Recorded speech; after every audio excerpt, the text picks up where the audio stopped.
very important thing, which is you need to kind of make sure that the curriculum is very specific about what grade it's for. Otherwise, like my homeschool association, they might not accept it as a high school science or high school.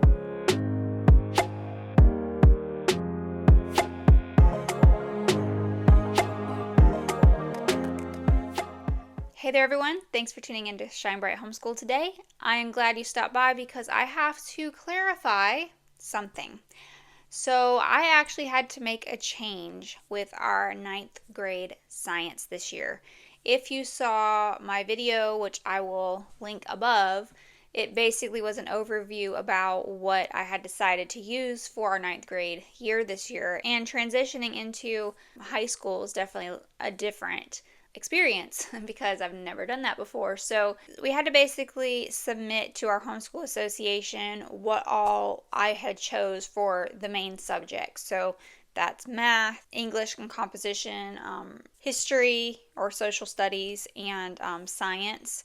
I think that's all of them. Reading, literature. But I basically have to have all that submitted to our state's requirements is for there to be a record, not only just of what we're doing and the grades and all that, but especially for our homeschool association. They keep track of all that because basically my son would graduate through that homeschool association. So every year, we submit that.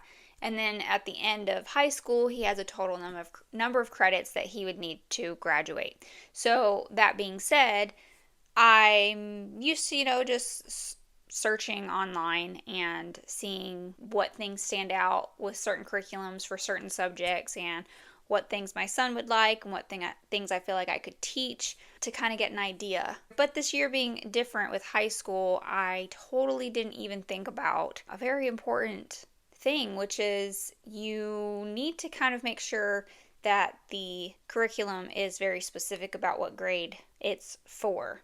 Otherwise, like my homeschool association, they might not accept it as a high school science or high school social studies or, whatever. So I'm just going to share that this, I've not done a look inside this yet, which I will do on a separate video. Applied Engineering was what we got for our science. And it basically is broken down in books. If you've, watched that introduction video of our 9th grade school year, it kind of showed you. Basically, it was broken down into smaller little books here. And we've actually been enjoying the Discovery of Design, which is done really well. So if you're wanting to look at these, make sure that you keep an eye on my channel because I will be doing a quick glance in those probably in the next month or so. I wanted to get it done earlier and I just couldn't get around to finding the time to do it. As you can see, it does say 7th to 9th grade.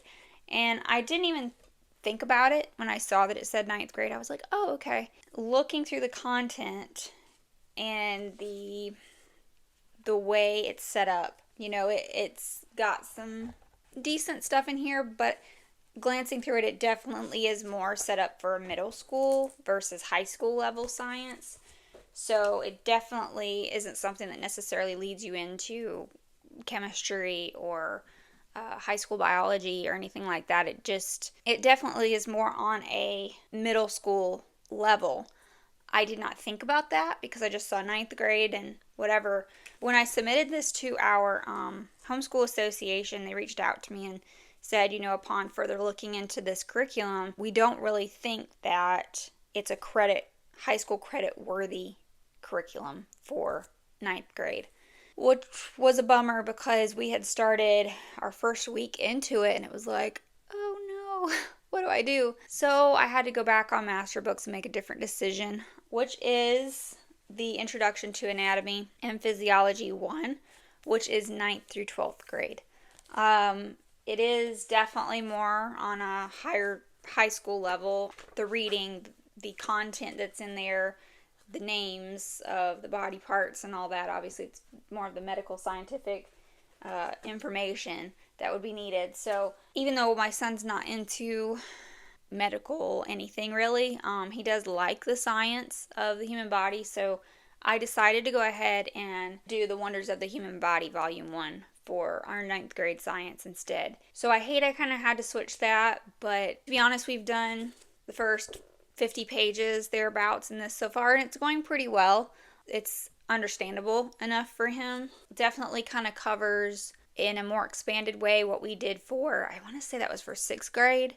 We did MasterBooks, and I'll try and remember to link this in the description below, but we did MasterBooks middle school biology, which basically covered the same systems, which is the nervous system, the cardiovascular system, musculoskeletal system, but it was for middle school. So he's kind of already heard some of these terms before. It's been obviously a few years, but yeah, I mean, we just had to make this decision last minute. I just wanted to let you know because if some of you are wondering how the one science was going, we're not going to finish it. I am, however, still glancing through this book because I really love some of the facts in here about, creatures and their connection with the world around us. And so we have been taking, this and reading through 2 or 3 pages once or twice a week.